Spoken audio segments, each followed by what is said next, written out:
Os irmãos abram sua Bíblia comigo em Tiago. Nós vamos continuar a nossa peregrinação pela carta de Tiago. Vimos na semana passada já os primeiros quatro versículos da carta, e hoje nós vamos andar um pouco mais, até também mais 4 versículos. Então quero convidar você a ler comigo Tiago, capítulo 1, do versículo 5 até o versículo 8. Amém? Diz assim a palavra do Senhor Deus em Tiago, capítulo 1, verso 5 ao verso 8.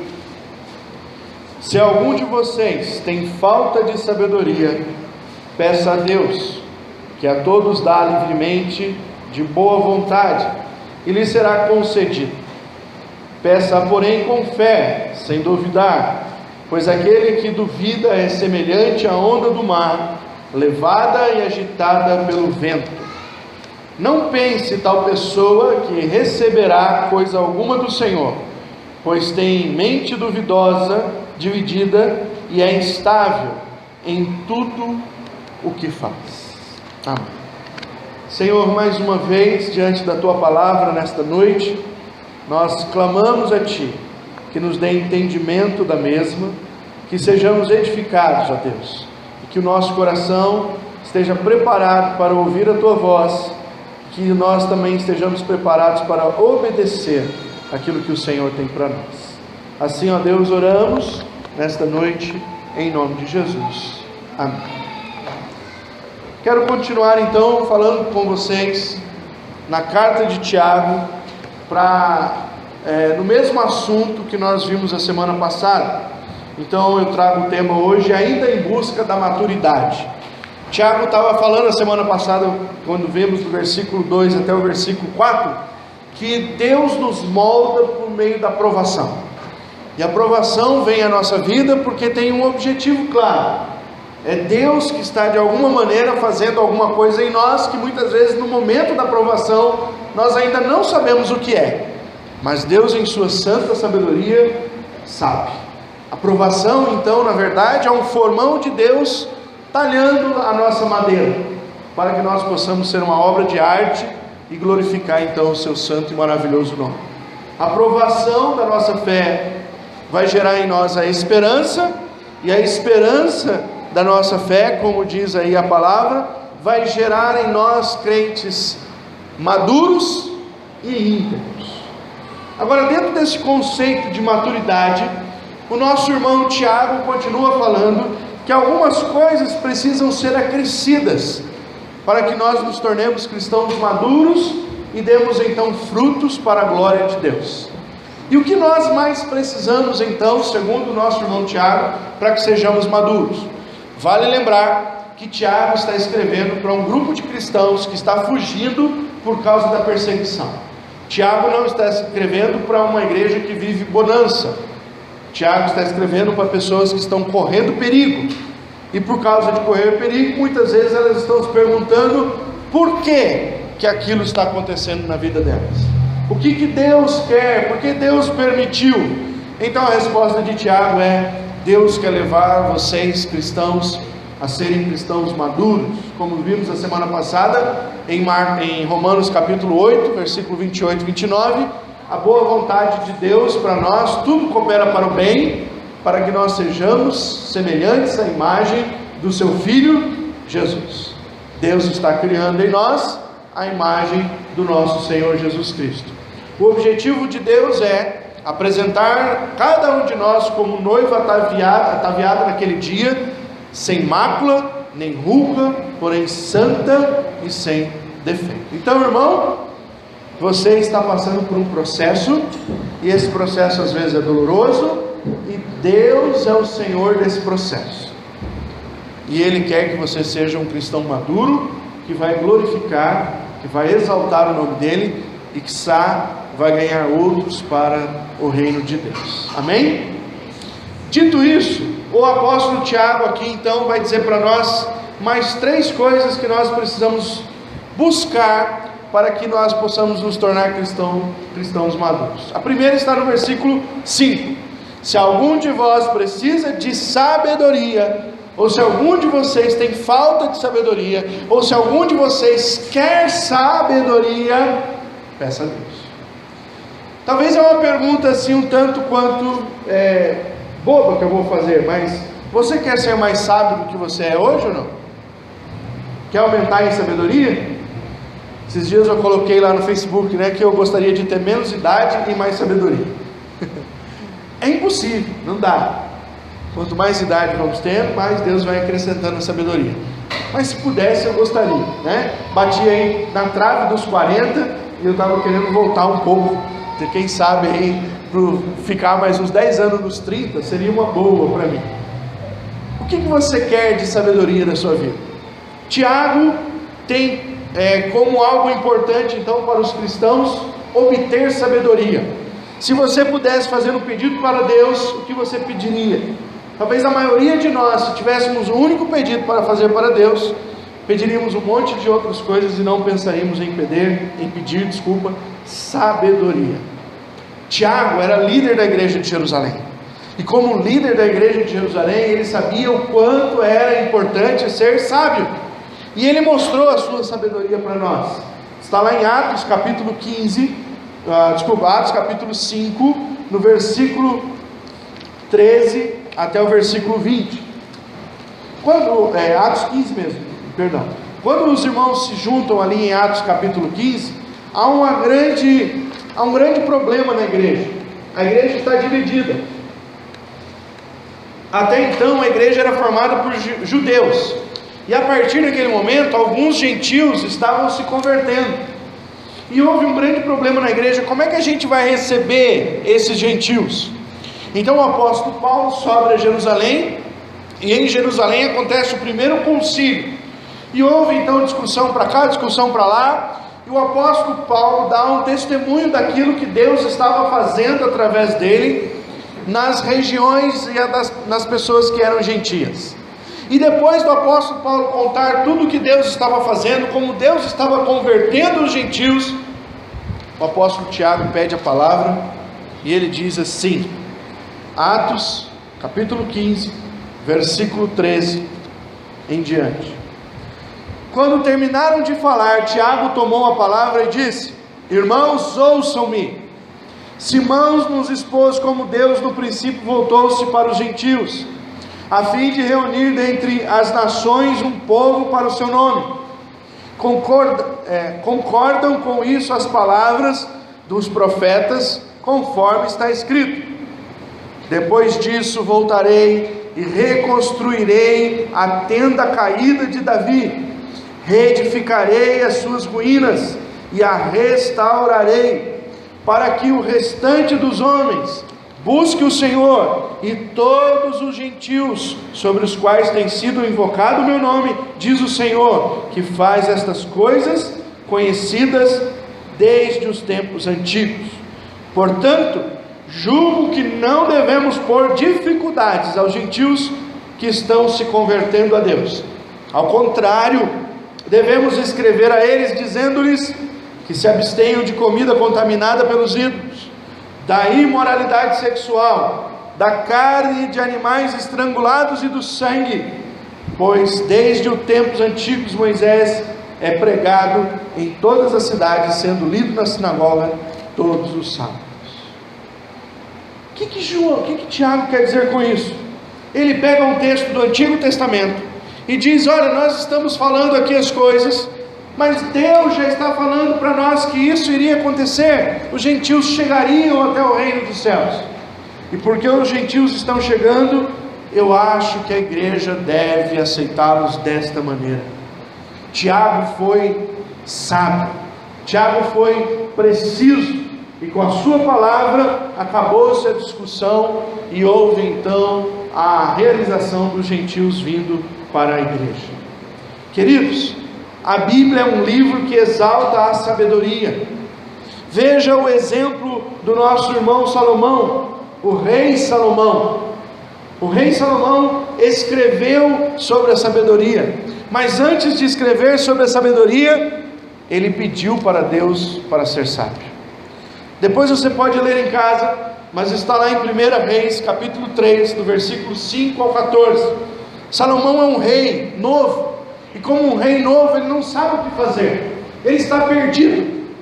E quando ele vai então oferecer sacrifício ao Senhor, ele começa a orar a Deus, e Deus o visita num sonho. E num sonho Deus diz para ele: Salomão, você é o rei de Israel, e o que você me pedir eu vou te dar. E então Salomão, diante daquela grande oferta, disse ao Senhor: eu quero sabedoria para orientar o povo que o Senhor colocou nas minhas mãos, porque eu sou jovem, o povo é muito grande, e eu não sei o que fazer com este povo. Eu preciso de discernimento e sabedoria. Deus então, a Bíblia diz, Deus se agradou do pedido de Salomão, e não só lhe deu sabedoria, como entendimento, discernimento, riqueza, e disse: como você, nunca haverá um rei igual. Salomão foi aos pés de Deus e pediu sabedoria.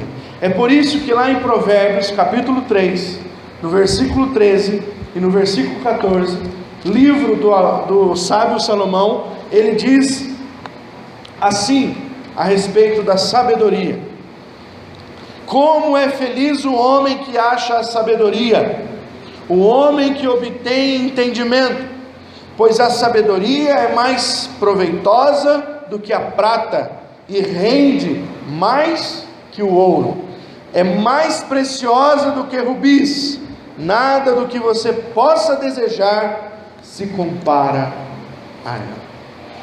Salomão enaltece o valor da sabedoria, porque ele vivenciou na sua vida a diferença que a sabedoria faz.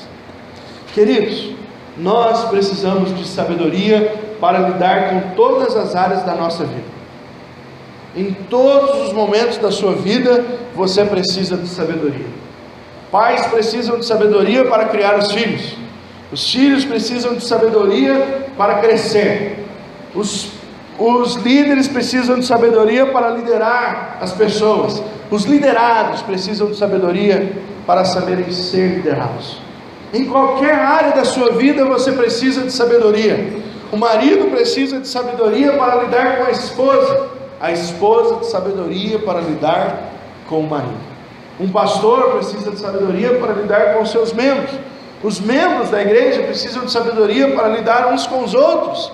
Todos nós precisamos de sabedoria para alcançar aqueles que ainda estão perdidos. Sabedoria é um privilégio de Deus para todos os cristãos. Deus quer que nós sejamos homens e mulheres sábios diante dele, para podermos alcançar aquilo que ele tem proposto para cada um de nós. Se você não sabia pelo que orar, a partir de hoje, ponha na sua agenda de oração: eu quero, Senhor, ser um homem sábio, eu quero, Senhor, ser uma mulher sábia. E a promessa de Tiago para nós é: peça sabedoria, porque Deus vai dar sabedoria àqueles que o pedirem. Amém? Então a primeira coisa para você se tornar um cristão maduro, você precisa ser sábio para lidar com todas as áreas da sua vida. Só assim você vai ser acrescido de maturidade espiritual. Segunda coisa que nós vemos aí nesse texto, para nós alcançarmos a maturidade, nós precisamos nos tornar cristãos que oram. No versículo 5, na parte A, ele diz assim: se alguém de vocês tem falta de sabedoria, peça a Deus. Pedir, orar. Versículo 6 ele começa: peça, porém, com fé. A prática da oração é muito necessária. E esse homem que está nos escrevendo, Tiago, a tradição cristã diz que Tiago era um homem de oração. Diz que ele passava horas em oração. A tradição também conta que os seus joelhos eram testemunhas. Tiago tinha os seus joelhos, eram horríveis, eram feios, por causa de tantos calos que ele tinha no joelho, por passar tempo orando a Deus. Ele passava os melhores momentos da sua vida na presença do Senhor em oração. E nesse momento, irmãos, ele argumenta com os seus leitores que essa prática, a prática da oração, vai levar cada um de nós à maturidade cristã e ao conhecimento da vontade de Deus. Tiago certamente está lembrado do exemplo do Senhor Jesus. Jesus, por muitas vezes, os evangelhos relatam que ele deixava as multidões e ele ia para um lugar para orar. Os pentecostais hoje têm muita ideia de ir no monte para orar, né? Tem essa, vamos orar no monte, parece que o monte é mais importante na oração. E eles tiram isso das escrituras, porque Jesus ia orar no monte. Mas Jesus ia orar no monte não porque o monte é mais importante, mas era somente lá que ele encontrava sossego para orar. Então, você pode orar no monte, nada te impede de ir. Mas se você tem sossego na sua casa, não precisa ir para o monte orar. Você pode orar lá dentro da sua casa, porque é assim que Jesus nos ensina. Vai lá, entra no seu quarto, fecha a sua porta sobre si, ora ao seu Pai em secreto, e em secreto ele vai te ouvir. Então o monte era um lugar preferido de Jesus. Muitas vezes a multidão não deixava e ele se retirava para a oração. Muitas vezes esse tempo de oração se transformava em vigílias na presença de Deus. O Senhor Jesus passava a noite orando. O Evangelho nos conta que quando ele foi escolher os 12, ele foi e se retirou para a oração, passou a noite orando, depois desceu do monte e escolheu os 12. Há um outro texto também, em Mateus capítulo 14, versículo 22 e versículo 23. Abra comigo aí rapidamente sua Bíblia. Mateus capítulo 14, 22 e 23. Logo em seguida, Jesus insistiu com os discípulos para que entrassem no barco e fossem adiante dele para o outro lado, enquanto ele, Jesus, despedia a multidão. Tendo despedido a multidão, subiu sozinho a um monte para orar. Ao anoitecer, ele estava sozinho. Passou várias horas orando na presença do seu Deus. E quando ele voltou, a história conta, e ele foi procurar o barco aonde os discípulos estavam. O vento havia levado o barco um pouco mais distante do que ele achava que o barco estaria. E então, neste momento, Jesus assume uma postura diante dos discípulos e anda sobre as águas para alcançar os seus discípulos. Jesus tinha tempo de oração. Ele sabia que ele precisava estar em comunhão com o seu Deus. Jesus não só orou, Jesus ensinou os seus discípulos a orar. Mateus capítulo 6, verso 9 ao 14. Vocês orarão assim: Pai nosso que estás no céu. A oração do Pai Nosso não é uma oração para ser repetida, mas é uma oração de princípios, onde nós precisamos aprender sobre o que orar e como orar ao nosso Deus. Jesus nos ensinou os seus discípulos a orar. Outra vez, Jesus também incentivou os seus discípulos a orar.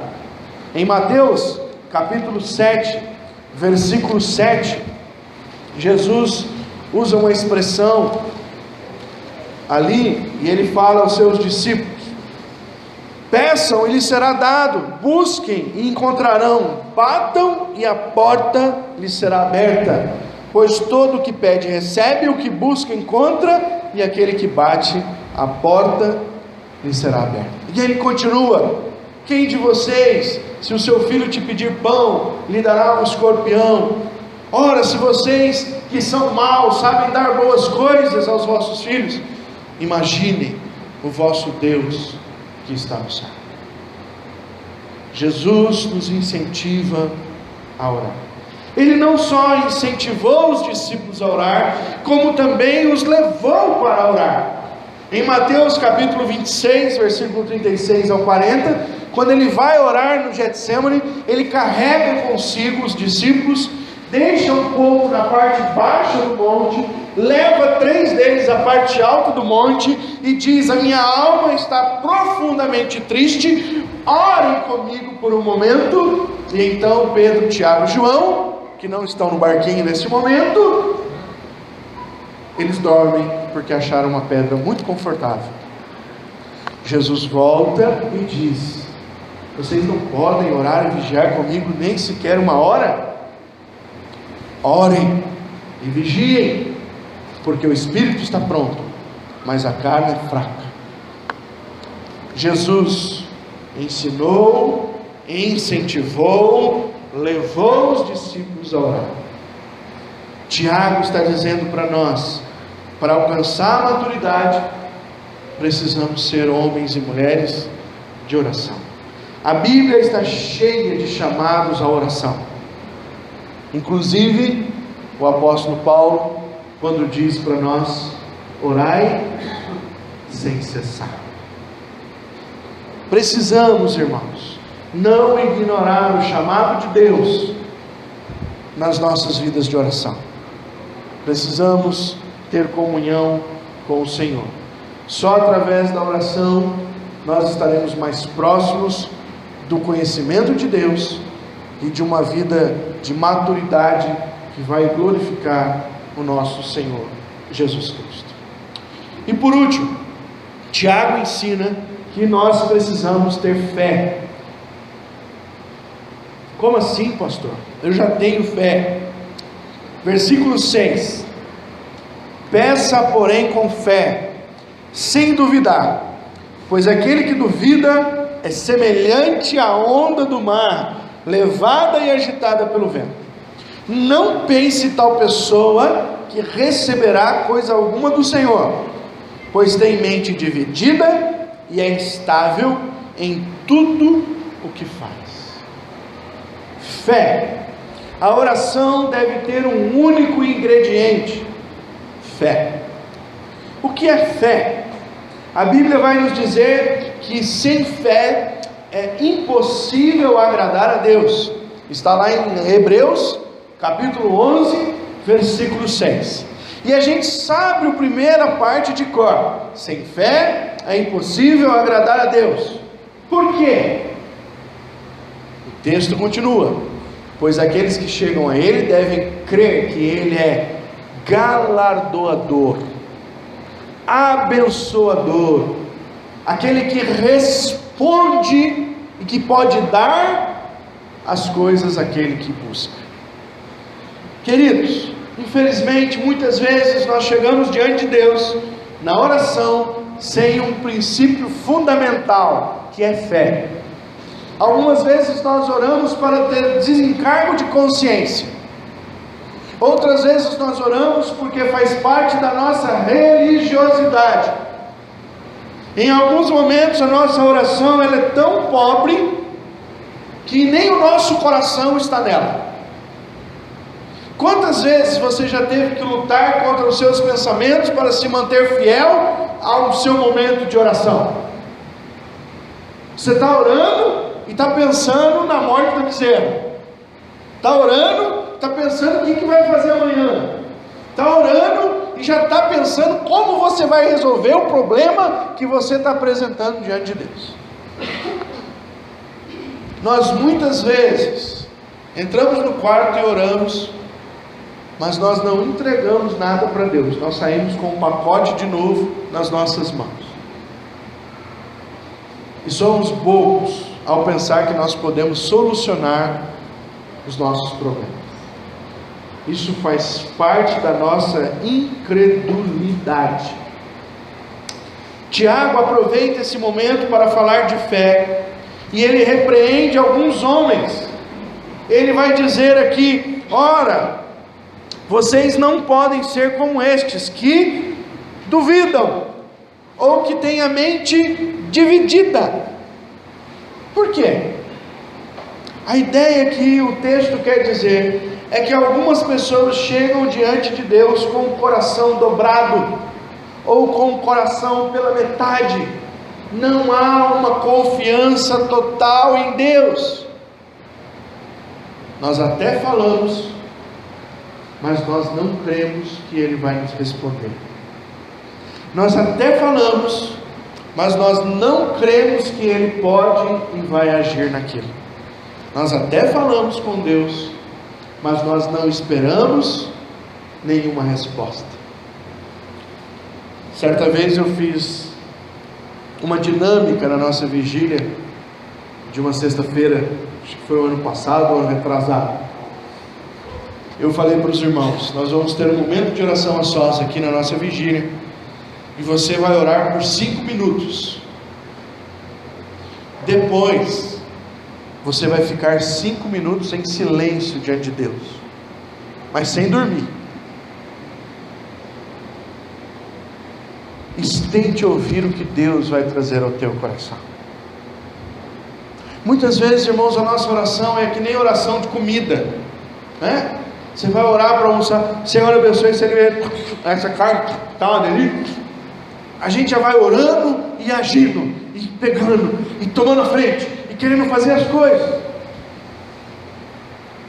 e nós não descansamos em Deus, porque de fato não há fé em nossos corações de que Ele pode fazer aquilo que nós estamos pedindo, aquilo que nós desejamos, ou aquilo que nós necessitamos. É estes homens que estão sendo repreendidos, homens de coração dobrado, homens de coração pela metade, pessoas que estão divididas diante de Deus, que no momento de oração não estão entregues. Não é assim que Deus quer ouvir a nossa oração. Sabe por que não é? Porque Ele nos ensinou. Salmo 119. Salmo, não vamos ler todo para não desanimar o irmão já. O versículo 2 do Salmo 119. Como são felizes os que lhe obedecem os seus estatutos, e de todo o coração o buscam. Deus não aceita a nossa oração se nela não estiver envolvida todo o nosso coração, se nela não estiver envolvido todo o nosso eu, se nela não estiver envolvida toda a fé que existe em nós. Por isso, queridos, orar ao Senhor é necessário um ingrediente único: fé. Devemos nos aproximar diante dele, crendo que Ele é o galardoador daqueles que o buscam. Fé, pois sem fé é impossível agradar a Deus. Quero concluir nesta noite pensando com vocês 3 coisas. Você é alguém que busca a sabedoria de Deus para a sua vida? Você é alguém que tem encontrado com Deus e dito para Ele: Senhor, tem problemas que eu não sei resolver, e eu preciso que o Senhor me dê sabedoria aonde eu devo andar, aonde eu não devo andar. É interessante porque quando Salomão pede sabedoria a Deus, uma das primeiras coisas que Deus dá para Salomão mostrar a sua sabedoria é uma briga entre 2 mulheres. 2 mulheres chegaram diante do rei e disseram o seguinte: olha, nós estávamos em um problema e nós decidimos o seguinte: no primeiro dia nós íamos nos alimentar do filho dessa mulher aqui, e depois nós iríamos nos alimentar desse outro filho, do meu filho. Aconteceu um problema, o filho da mulher, a primeira morreu, e a outra foi e roubou a filha dela, trocou a filha. Salomão teve que resolver esse problema. Uma mulher, 2 mulheres chegaram diante dele, e as 2 mulheres estavam requerendo o mesmo filho. E Salomão então disse: faz o seguinte, põe o filho de vocês ali na mesa. Salomão falou para ninguém brigar, para quem deve ficar com o filho. Ele pegou uma espada e foi para cima da criança e disse: eu vou dividir essa criança ao meio. E quando ele pegou a espada e foi dividir a criança ao meio, uma mulher pulou na frente e disse: não, por favor, não mate meu filho, deixe que fique com ela. Salomão então pegou a criança e deu à mulher e disse: você realmente é a mãe dessa criança. Um ato de sabedoria, talvez ninguém pensasse em descobrir.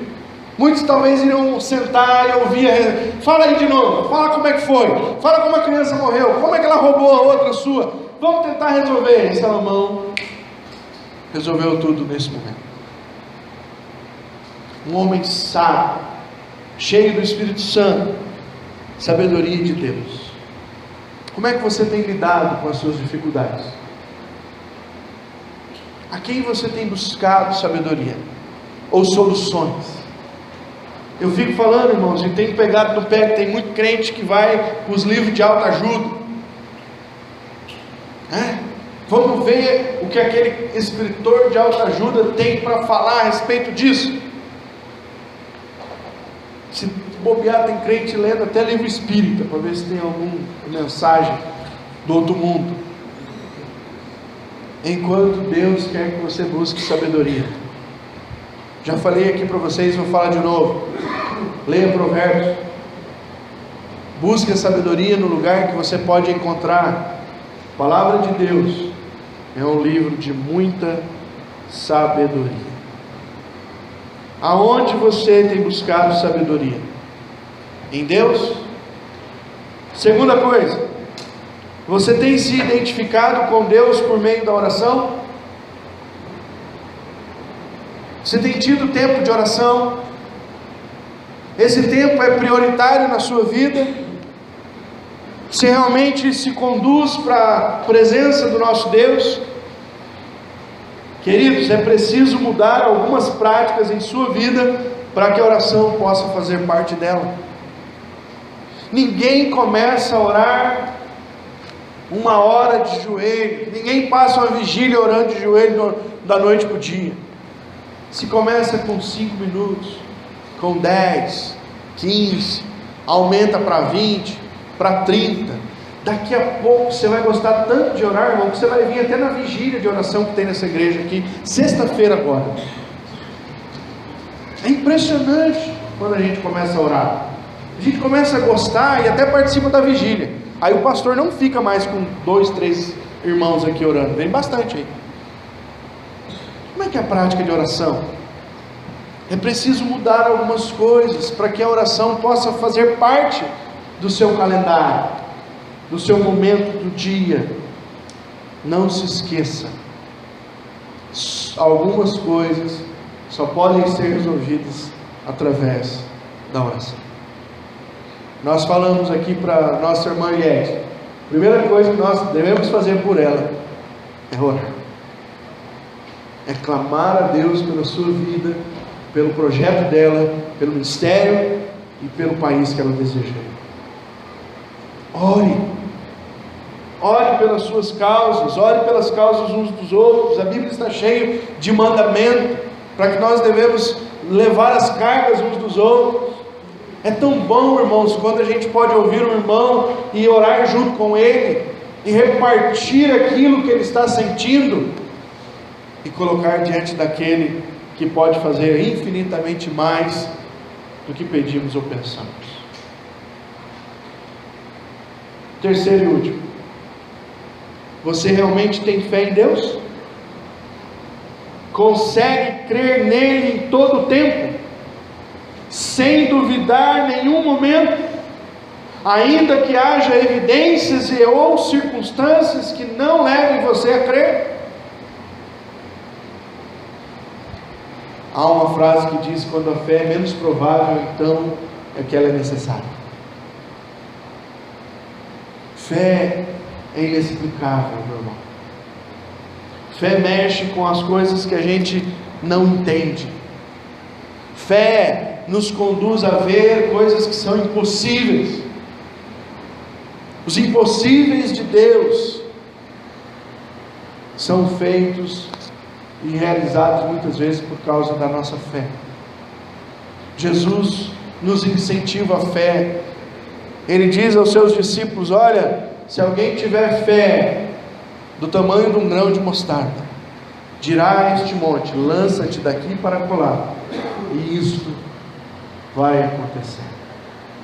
Se alguém estiver doente, chame os presbíteros da igreja, unge essa pessoa com óleo, e a oração da fé curará o enfermo.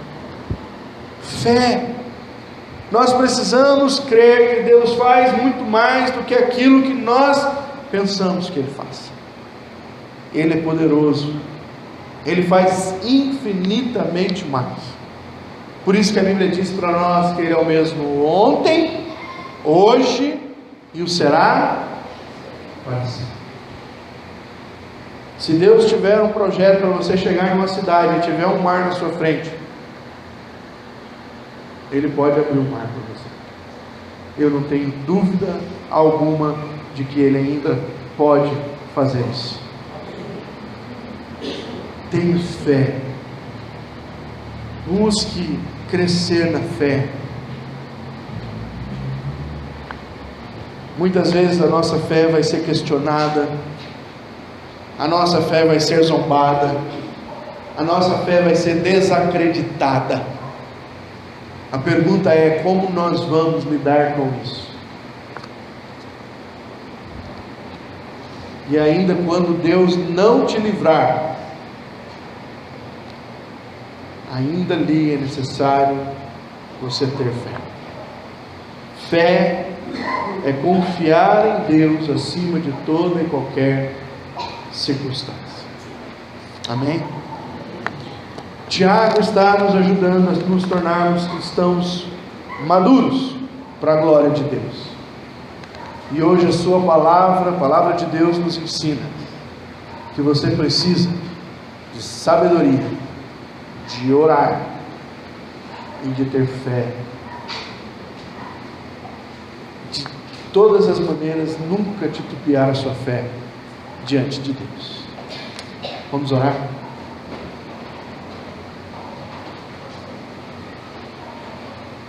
Senhor, nós te louvamos pela tua palavra. Reconhecemos que a tua palavra quer nos levar, ó Deus, a sermos cristãos maduros e íntegros. Há um objetivo do Senhor: formar em nós pessoas parecidas com o seu Filho Jesus. E eu clamo a Deus pela minha vida, pela vida dos meus irmãos, que o Senhor nos ajude. Oro a Deus por sabedoria nesta noite, pela minha vida, pela vida dos meus irmãos. Precisamos da sabedoria para lidar, ó Deus, em todas as áreas da nossa vida, e só o Senhor é que pode trazer ela sobre nós. Precisamos também, Senhor, orar mais, ter tempo contigo, depositar a nossa esperança no Senhor. Clamamos a Ti, em nome de Jesus. Nos ajuda a buscar mais o Senhor em oração. Pai, também pedimos ao Senhor mais fé. Muitas vezes, Senhor, a nossa fé é fraca, frágil. Nós desistimos muito rápido. Nós não cremos facilmente. Somos pessoas que muitas vezes andam mais pelo que vê do que pelo que não vê. Esperamos, ó Deus, coisas que são possíveis aos homens. Quantas vezes nos esquecemos de crer nas que são impossíveis para nós, mas possíveis para o Senhor. Trata o nosso coração, nos ajuda a ver o invisível, a almejar, a Deus, aquilo que o Senhor tem para nós por meio da fé, e operar, a Deus, a Tua vontade neste mundo. Nos faz maduros e íntegros para a Tua glória. Essa é a nossa oração, em nome de Jesus. Amém.